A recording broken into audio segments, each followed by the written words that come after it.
Every October since 2011, Retro Movie Geek has brought you the spooky side of retro movies.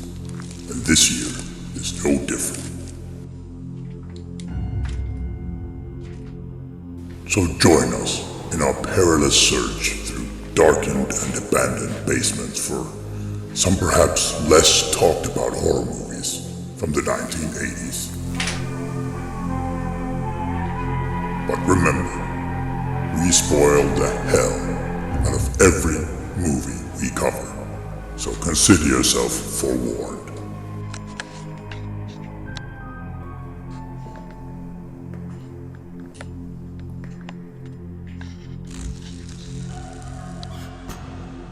Spooky Flix Fest starts now.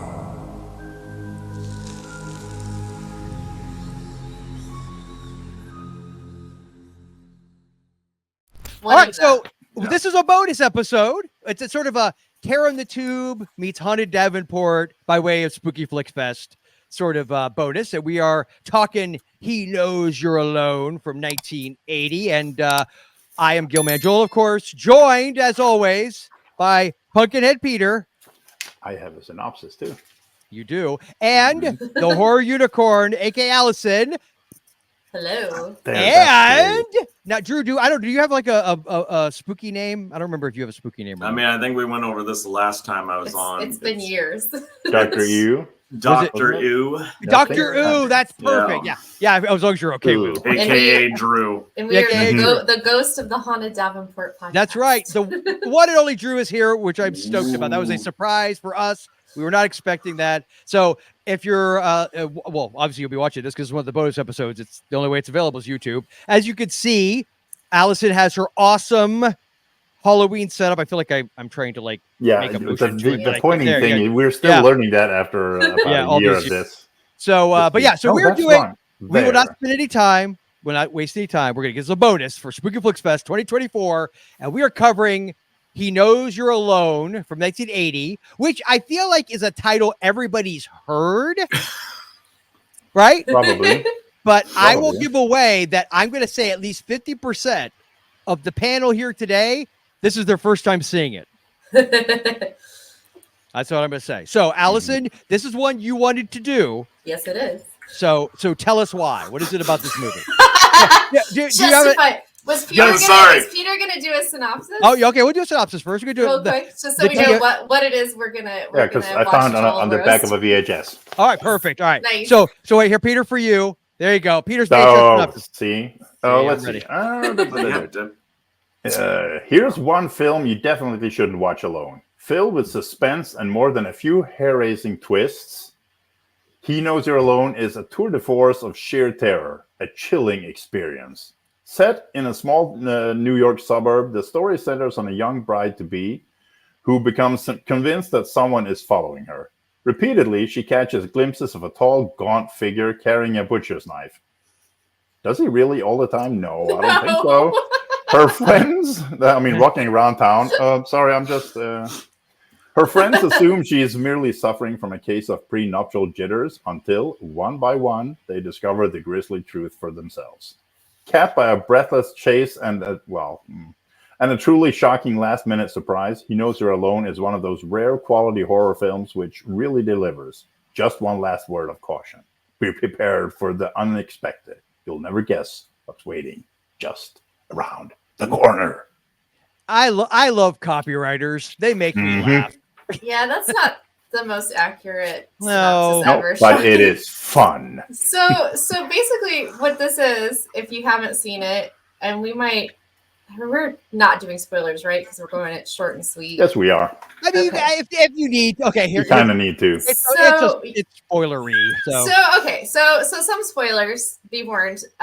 This is a blatant Halloween knockoff movie down to the musical scores. Down to the musical scores. Oh my God, I laughed when I heard that. I find this movie incredibly endearing, even though it's totally a cash grab. So it came out in 1980.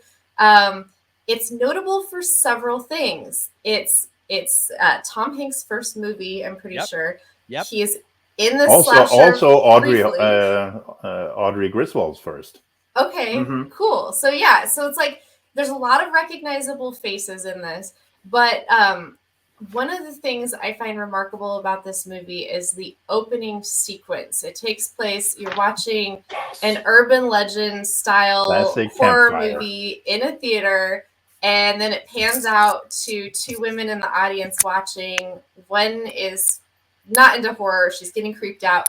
She goes into a bathroom stall, and the first time I watched this, I was like, this is reminding me a lot of Scream 2. I thought the And same thing. And then it proceeds to end with her being killed in the movie theater while someone's being killed on screen, so nobody notices right away. And I was just like, the guys who, put together Scream 2, somebody on that team saw this movie, because they always throw in horror movie nods, slasher And Kevin stuff in Williamson there. wrote Scream 2, Mhm. and I know he, obviously being a huge slasher fan as he was, there's no way that was an accident. No, There's no way. I've never read anything about this being a direct inspiration for that, but I just can't imagine that it's not.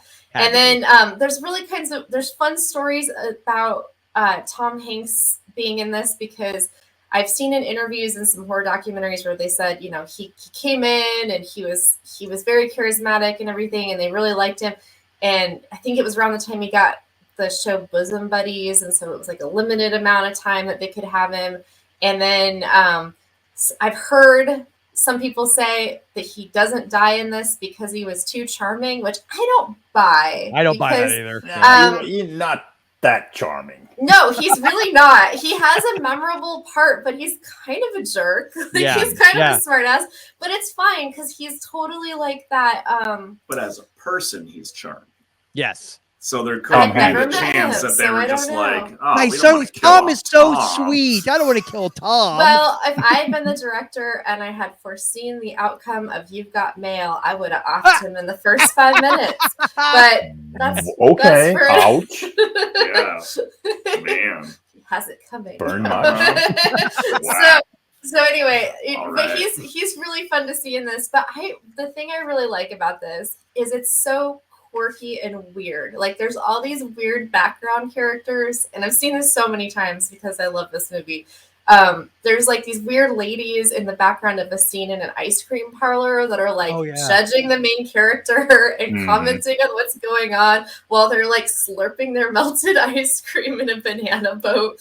And then was the guy. There was The guy with the parking meter. Oh yeah, that guy. There's I thought I recognized him, but a lot of quirky, no they're not even like side characters. They're literally extras. Right. They're in the background. Yeah, but they have things going on. Like this town feels believable to me. Like it's just a small college town. The main girls in it are all people who grew up in the town, but they're going to the local college, and they're all dating a bunch of crappy guys. And one of them is about to get married. Their professors. Or that, that guy who's also a whiny jerk. It's just like, and I recognized him, and I'm like, James Webhorn. Yeah, what did I know him at? Let's see. You would know. I think his biggest role is the general from Independence Day. That's right. Roles. Yeah, he was also in authority. It was some the, authoritarian role. Yeah, and he's like he's the expert like car guy in My Cousin Vinny. Oh, that's now you're saying it. I'm Son of a Woman, The Game. He's been in we covered all of these. Hundreds of movies, but never the lead role. Yes, yeah, he's one of those. And rarely with a full head of hair. So right. Exactly. So this is like his. Exactly. I think I looked it up last night. It's like his 4th acting credit. Yeah. Okay. I think so. So he's a good actor. I just yeah. It's there's a lot of these people that you recognize, but I mean, a lot of these actors were in a ton of stuff, and both on TV and movies, and you recognize them. But I swear, the guy with the parking meter, I was like, he looked familiar. I was like, there's no way. Probably not. I'd never find him anywhere. But and am I also the only one who loved the when they're doing what is it called what is it called when the ballerinas are doing? Is it plie? What is that thing? Yeah, whatever they're doing. And it's like with the girl in the front, like her her leg. It's like how I would do it. It's like her legs like going 1.5 feet off the ground. All the other ones are like their legs kicking way back here. The character Joyce. So the actress who played her was on Days of Our Lives for a long time. I think her name's Patsy Pease. I don't have my IMDb open. Okay. But it's Well, it's a New York production, so it makes sense that a lot of soap Patsy opera Pease. Yeah, she people was were on Joyce. it, you know. She was the one Yeah. macking on her professor. yeah. I like one of the things I really like about this is the friendship amongst the girls. And Yeah, one all of it my seems real. yeah, like they feel like, in fact, I've also heard a horror movie scholar and writer that I really like that also podcasts, Amanda Reyes, has talked about this movie in particular, and she really resonates with the female friendships. Like they feel fleshed out, like they're real characters, and and you don't get that in a lot of slashers later on. And some of the things they say and do are goofy, but I'd argue that, you know, like the characters in Halloween are pretty goofy too. Totally. Yeah, exactly. And I think they were trying to emulate that, but I think also they bring up a lot of things about premarital anxiety. Do I want to get married? Also, this is set in, this is filmed in 1980. Women had 79. more cultural expectations that were sort of old fashioned than they do today, and less rights. And so like it's an interesting window into this sort of expectation that you will get married, and they're all really young. They're still in college, and it's like, oh yeah, I'm going to get married, and my fiance doesn't want me to work or go to school anymore. And can we touch on the fact that Phil is a douchebag? Oh yeah. And by the way, they're going to watch porn, pick up girls. Well, that's okay. And maybe it's me. And I mean, to be fair, I've been with the same wonderful woman since I was 17 years old. So I acknowledge I'm a weirdo. No, okay. Peter, the porn I get. No, what was the implication? They were going to get like prostitutes? Yeah. So I think they were just picking up some loose. Just picking up girls. Oh, okay. That's better then, I guess. No, I think they were. I don't get that logic. They weren't paying for it. No. Never mind. So I take it all back. They only have enough money for the beer. What is the logic? I've never legitimately understood this. And they always put this out in movies as if it's a thing that I'm sure maybe it does happen in real life, but I've never known anybody where like, oh, I'm getting married next week. So that gives me a week to do the most debaucherous, like crap that if I did it when we were just dating, she's gonna dump my ass. So why does that? I don't get the logic. I don't. It's like in what is that now with Tom Hanks? Oh, Bachelor Party. Bachelor Party. Yeah. The same thing. Yeah, totally the same thing. Yeah, totally the same thing. But not believable. But because but how? But the believability in that one is he's supposed to be unfaithful to a woman, Tawny Kitaen. Not happening. Right. Yeah. Not gonna screw that one up, man. No. There's 5 so, million but that's the implication of exactly. Yeah. I guess that's you're, like the singer Whitesnake or something. Yeah, then you're good. Yeah. So I would say that's just, I don't know. I think that's an old trope, but I also think that's kind of just another thing about like wedding anxiety and commitment anxiety. And if you're getting married really young and you're unsure of what you really want, there's also stereotypes that like it's okay for guys to do things like that. Yeah. But not for women. Although the women in this seem to be dating this group of guy friends, and they're all meeting other guys while the guys are out of town. So I also kind of like that because they're just and she's awful close with that coroner guy. Of her ex-boyfriend. Yeah. And he's Marvin? also like kind of a human cartoon character, but like I enjoy Don Scardino's performance, and I think it's so weird and quirky that he brings a fish to her all the time, and you're like, what's with the fish? But then you get a really great kill scene involving the aquarium, and you're like, all right. It was worth the setup. Yeah. There's bloody fish on the ground. When did you two first see this? Oh gosh, I don't even remember the first time I saw this. It's been so long. And then I made Drew watch it. I think I definitely saw it before we got together. I'd actually like to pause here. In the beginning, you said that Allison picked this movie out. I have seen this movie twice from beginning to end. The first time I saw it, that she had me watch it, and last night. I have seen bits and pieces of this movie enough times to probably watch it 17 times because it's often on in the background when I come home. Well, it's rarely on streaming anymore. So if it's on streaming, it's it's gonna get put on in our house. But now I have it on Blu-ray because Shout Factory put it out a few years ago. But Yay. I watched this. Oh wow, the enthusiasm! No, I meant like yay. I didn't want to cut her off. I was like, yay physical. I meant yay Yay physical for Shout media. Factory. Yeah. Yay for Justin Beam. He did bonus content. Yeah, there's for even it. So, little tiny bits of interviews and stuff. Yeah, One cool. of which is a I need writer to pick talking that up about then. how they possibly didn't kill off Tom Hanks's character because he was too likable. I mean that's a rumor, But he but kind of yeah, disappears. He kind of Also, disappears in one of the the movie. interviews, apparently he was the very first one cast. Oh, Wait, was he Tom really? Hanks? Yeah, Tom Okay. Hanks. I also heard Even over the lead? I don't know. I think it was because Tom Hanks was also desperate. He was just trying to get his SAG That was card. first. Yeah. Oh, okay. It's like, He we don't have any ate of the leads. the We don't have the casting killer, director's but we sandwich. have Tom Hanks. It's weird. Yeah, No, I but- see it is still currently available on Shout Factory site for $29.99. I'm going to probably wait till they do one of their sales, but I would own it. I did not pay that much for it. Oh, yeah, I was going to say, I It, think it I'll- went up when it first got released. It went up on Amazon pretty quick, and Oh, it okay. was like I don't know, 15, 20 bucks. okay, that's but- more reasonable. Worth it. Yeah, I'm not paying 30. So I will say also too, and I don't know what that says about me as a person, but I watched this as kind of like one of my comfort slashers the summer we were preparing for our wedding, which was by the time this comes out will be our 10th wedding anniversary, just Nice. about. Oh, So Congratulations. so I've been watching this movie for over 10 years, but like this summer we did a very DIY wedding and it was very stressful and crazy family members were coming out of the woodwork and making me break out in a rash because I was so stressed in this movie. So Drew pulls out a razor. Yes, the switchblade. Yeah. This Yeah, movie Switchblade. made me feel better. I don't know. It was weird and Oh. fun, and all these Comfort women food. were getting married, and it was scary. Yeah, no, I get it. I will say, so this is the first time I'd ever seen this movie, right? I legitimately, I've known about it for years. The poster, video boxes, like I've the seen that Tom for Hanks, years. the first I've seen the Tom appearance Hanks and all scene of that. multiple Yeah. times. I've seen that image of when he towards the end when the arm comes through the window and grabs Mhm. her. Like that is iconic. I've seen that a million times in documentaries and all kinds. So I was very familiar with the movie.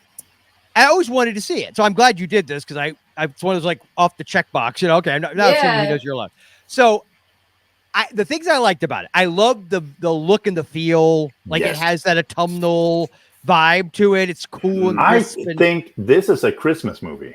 you- Because we- when they're in the ice cream parlor, there are Christmas decorations. By the way, up. weird time to buy ice cream, right? I mean, I'm from Florida, Well, so ice cream's all the time. But I feel They like were riding rides in a carnival, one of which is a creepy dark ride, which I love. Like Old bonus school points dark ride, anytime yes. an old school Yes. dark ride makes an yeah, appearance. yeah. And they use it to further the story, which Yes. is great. But there's I think some interviews with Tom Hanks where he was saying that like it was freezing cold on Mhm. that day they were recording there, and then you have to like ride a ride that's twirling you around and Yes, giving I you think breeze. they I've been on that Yeah. exact ride, but not that like like that one because I'm sure that was. But we used to have a fest they call it the Orange Festival every year when I was a kid, Mhm. and I recognized the sticker decal on the side of it. Right. And I remember being on that one, and a guy who was wearing his varsity jacket barfing right next to me and my cousin.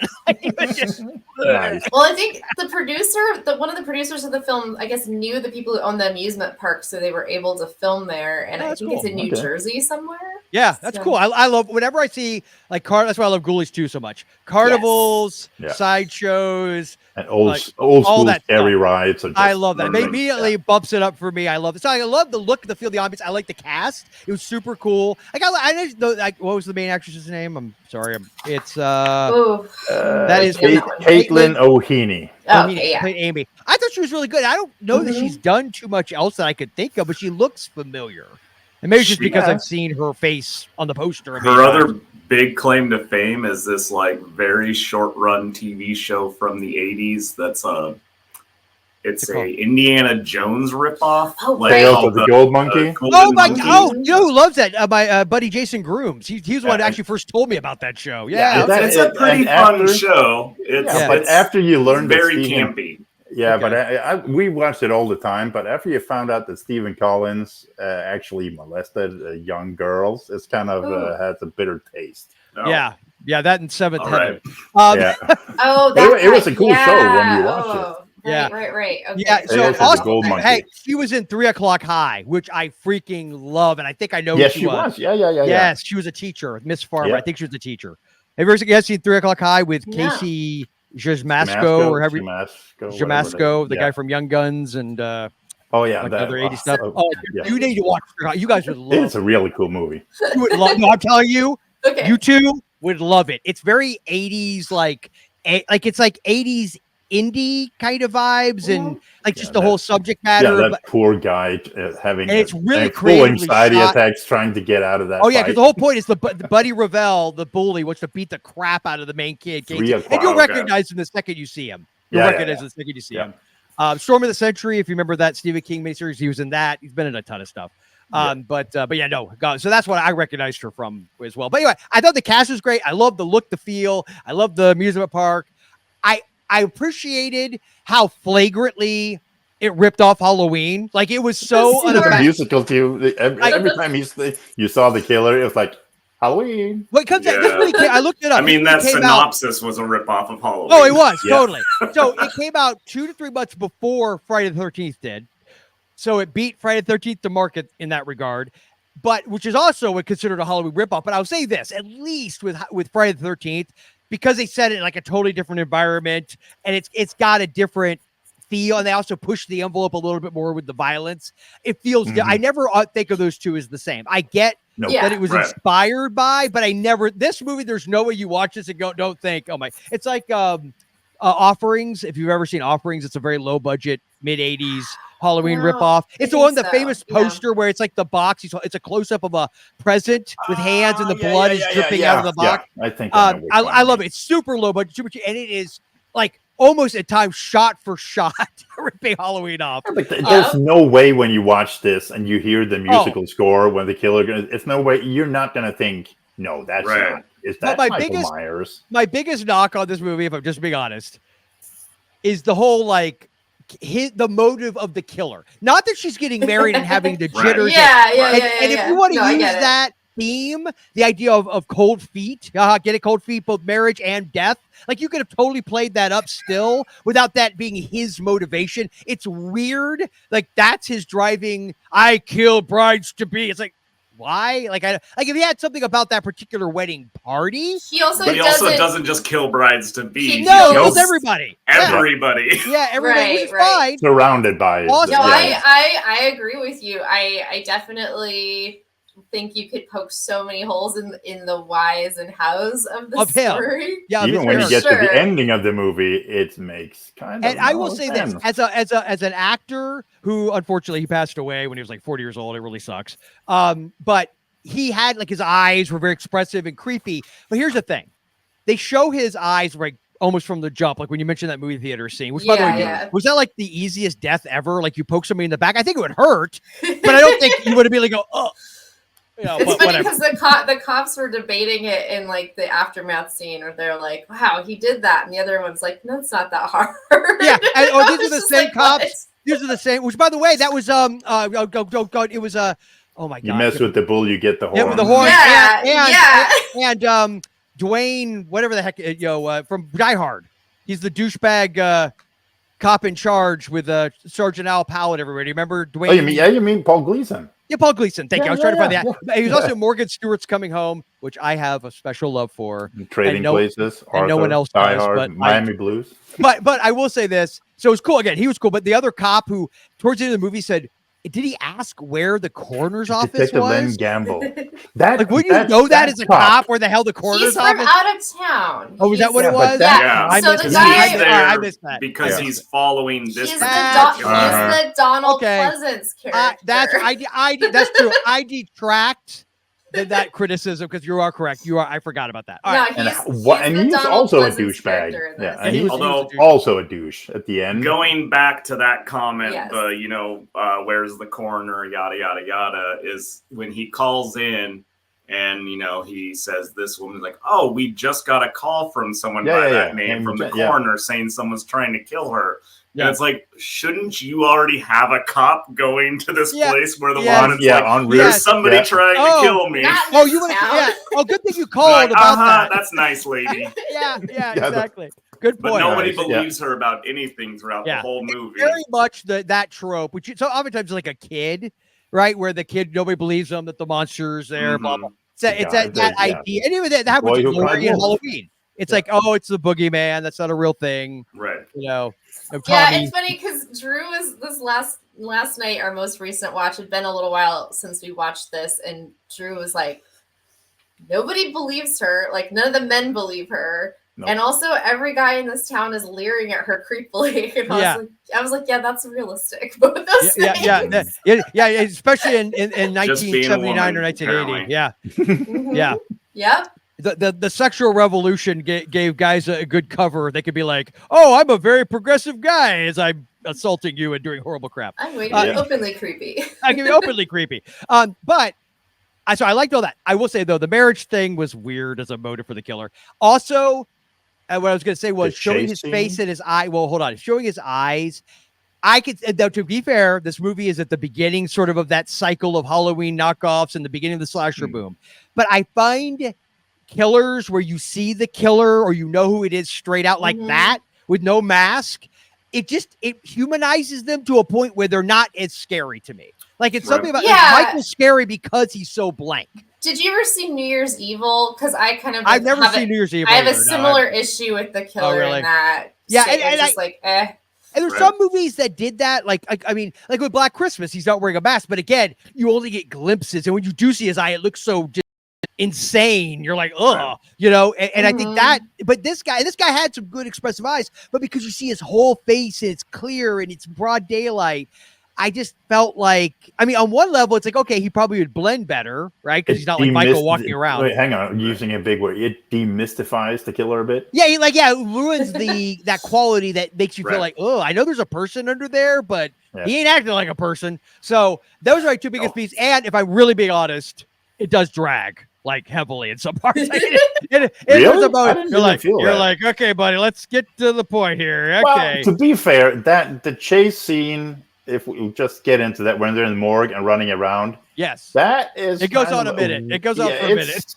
And it's not like they're running. And she's like, "Oh no! I'm falling down here." And it's almost like the killer is like, "I'm gonna run," but not. One of my kids walked up when I was towards the end of the movie, and he saw where she was huddled by that door, and he literally goes like this. He goes, "Does she not see that hole right there?" He goes, "Why is it crawling?" And then he shoots him only one time. Apparently the arm. One time. That's good. The one time the cop who's hunting the psycho decides to show restraint. It's like, boom, okay, we're good. Yeah, but apparently, and then he treats her like shit.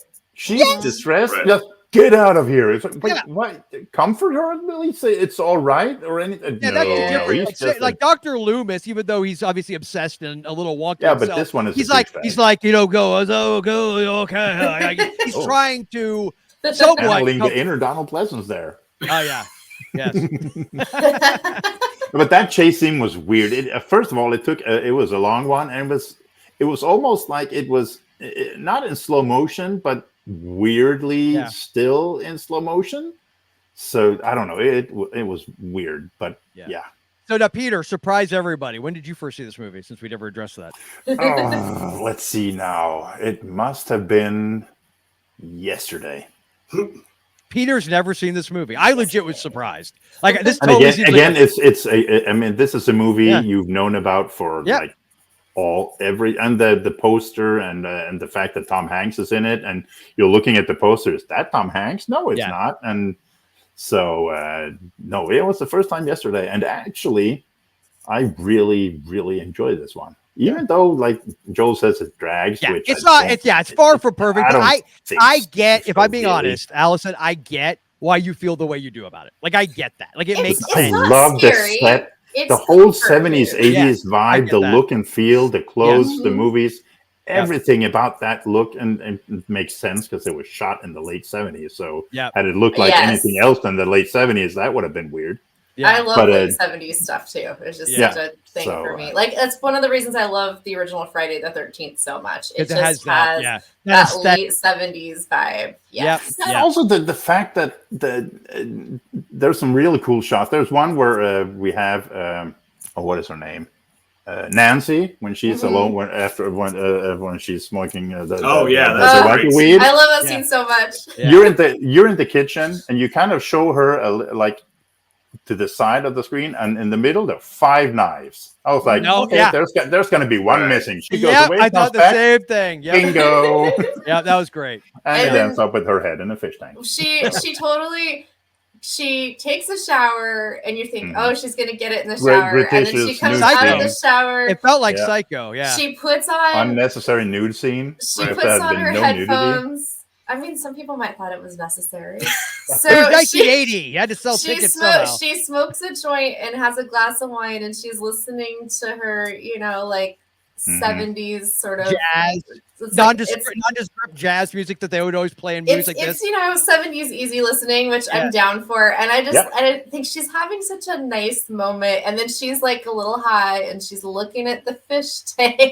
And it's just like, do you want to be in there? Because you're about to go in there. I've heard of you. Yeah. No, there's a lot of some dating cool Tom stuff Hanks gets you. And he kind of disappears in this movie. Yeah, there was originally a scene where he does get killed, and it would be right before that scene. Yeah. Okay. So it was like they go on a date, and then she leaves, and he's about to go follow her because he likes her so much. Oh, got it. And then the guy gets him at the door. Got it. Okay. Yeah. And that would have been great. They should have let that in. It'd be so classic. Did they actually film it? Do you know if they filmed it? No, they didn't film it. I think it was more to do with time. I think it was because he got signed to do Bosom Buddies. I think, honestly, if we could do a sequel, we want to bring him back. Actually, was the exact same time though, because this whole thing was like filmed in 14 days. I heard somebody in an interview that worked on it say that was coinciding with that, so that they had a limited amount of time. All right, so just so we know, hold on, let me see. He's got a lot of credits. I'm trying to go through here real quick. Hold on.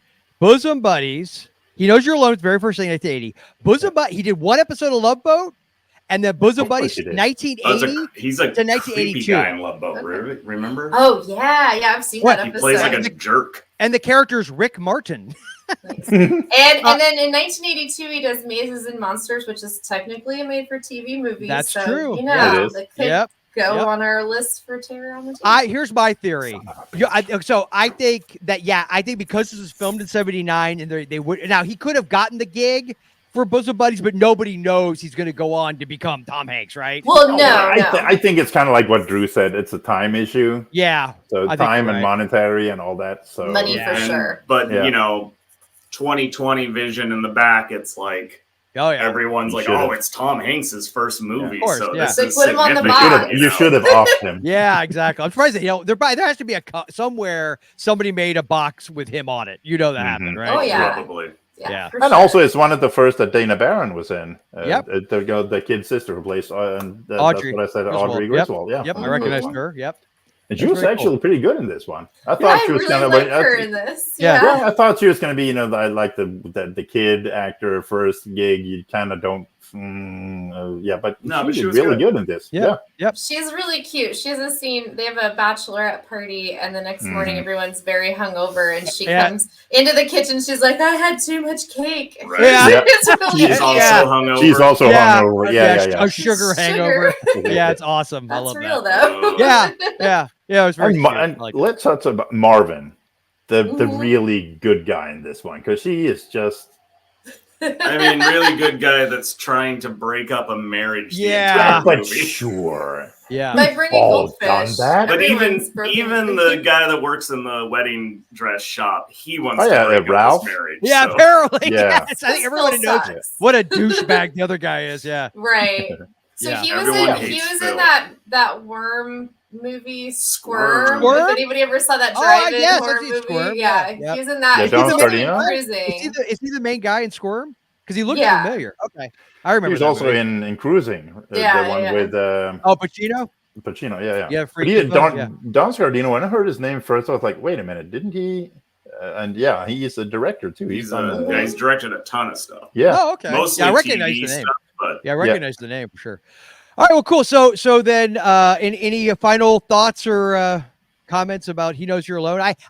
I would recommend, if you've never seen it, you should absolutely see this movie, because I feel like it's, especially if you're somebody who's a fan of slashers and want to see like beginning of the sort of boom. This is definitely, I think, some required viewing. It's also, there's a lot of firsts in this movie. Tom Hanks first, Dana Barron's first, and what is his name? Armand Mastroianni, the director. Oh, okay. This is his debut. This was the first time his first directing And credit. depending on how you want to look at it, because I don't know if there was any before this, it predates Friday the 13th, which is always accused as a Halloween ripoff. Is this the first like official, most blatant Halloween ripoff? Possibly. It might be, yeah. I think it's very possible. I also would say, because Halloween upped the ante on the gore and violence, and this movie is much closer to Halloween in what we actually see happen. Yes. I'd say that Halloween had an influence, or Friday the 13th had an influence in making things more extreme. Yes. Because people were like, oh, there's an appetite for this. Let's like push the envelope. Yeah, movies like The Prowler, that came out in 1981. So I mean, if you want to argue the Halloween kicks off that boom, I'm trying to think it's 1979. There had to be something slasher related, but nothing's coming to mind. Like 80 seems to be when it's really starts to it really percolate. Picked up. Yeah, which makes sense, because the movie came out in 78, late 78, and really catches on. So probably going into 79. So it's going to take a year. There's going to be a delay it's going to be, for them to start to rip it off. They really have to film a lot of the stuff too. Yeah, that makes sense. And all of a sudden there's a lot. So maybe this was. I'd be curious to know, anybody's watching this, let us know in the comments. Yeah. Is this the first like official blatant cash grab Halloween knockoff slasher? There's going to be a debate there. Yeah, I think so.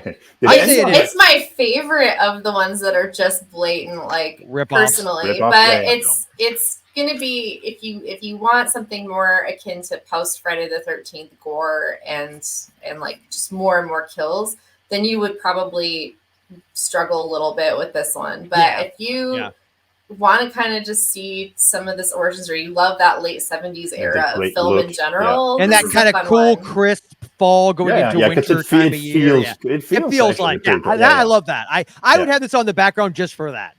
For that vibe. Yeah. Everyone recognized, because I was happy I recognized the guy that when the douchebag cop, Len, wasn't that his name? Len something. The one with the mustache? Yeah. The guy who was after the killer. Yeah. When they're interviewing, there's a black couple. Oh, yes. Steve James. Yes, I'm gonna get you, sucker, and a bunch of other stuff. Yeah. And who died? He passed away way too young. He was like he was 40, early 40s when 41. He passed away. Pancreatic cancer. Yeah, I don't know if you guys recognized him or not, but he's an I'm gonna get you, sucker. Let's see. The Warriors. He was one of the baseball furies. Okay. The Exterminator. If anyone, I have seen that. It's been a while. Robert Ginty's friend who gets killed. Vigilante, The Soldier, American Ninja. I'm going to ramble here. To Live and Die in L.A. I'm going to get you, sucker. Delta Force, Avenging Force. Yeah, Mantis. He was in Mantis too. Was it Kung Fu Joe? Was that his name, Kung Fu Joe? I think so. Yeah. So he was I feel like we've seen a few of those titles, but it's kind of all a blur. Yeah. If you go back and just look at it, you'd be like, okay, yeah. He was in all of those, and a bunch with. I recognize him too, Peter. Thank you for remembering to mention him. Cool. All right. Well, then thank you to you both for being here for yet a guy. You guys have done a lot of Spooky Flix Fest with us now. I don't even know how many. Yeah, quite a few. Yeah. Thanks for indulging me in my. It wasn't on your list, and I was like, "Oh, you're doing lesser known slashers." I was happy you picked it. I should be more belligerent, shouldn't I? Be like, "No, Allison, I've got a list." Don't go off the list. I don't care. No, because he actually had a list. It's so lesser known. It's not even on your lesser known. Yeah, so lesser known. It was not even about exactly. Yeah. No, I'm glad there were movies on the list, and I thought, mate, couldn't we do this one instead? And Joel said, sure, and we never did. What was the original title that they were saying when we were watching Blood the interview? Wedding. Yeah, so it was originally supposed to be called Blood Wedding. What? And they decided to call it He Knows You're Alone, which I guess I like He Knows You're Alone better because I love those like people under the stairs. Yeah. He knows you're. Well, it's like where the title tells a story by itself. I dig. Well, it double featured with I read that. It's a babysitter movie. Yeah. When a Stranger Calls. Yes. So it said, when a stranger calls, he knows you're alone. Exactly. Wait a minute. And when a Stranger Calls came out in '79, I'm almost 90. Wait a minute. There it is. I knew there was one.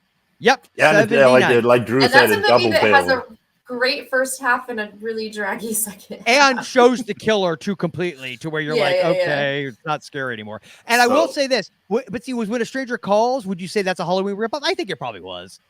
Yeah, I mean, it's a babysitter in peril, and it's an urban legend. So yes, I would say it's I'd have to go back. A lot of stuff that came after Halloween was.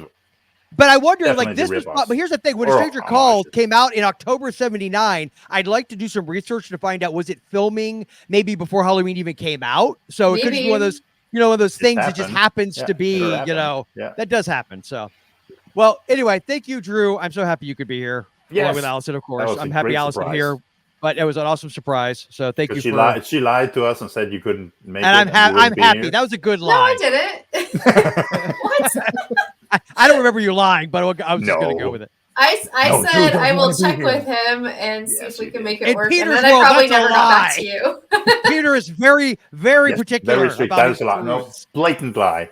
Yes. No, that was. This technically is early in the morning for me. So. Yeah, he works late at night, so. Yeah. Well, I appreciate you getting up out of bed to do this nonsense. I appreciate it. I put on pants and everything. Wow, you didn't have to. You didn't have to. You can't see that half. I didn't. Yeah, I'm just kidding. And a snazzy haunted house shirt. Nice. All right. Well, thank you both so much for being here. Obviously, the Haunted Davenport is still out there for people to check out. And you haven't done one in it. Oh, I like that shirt. That shirt's awesome. You can listen to old episodes at thehaunteddavenport.com. For sure. And you should. And of course, Terror the Tube. You should check all of us out there.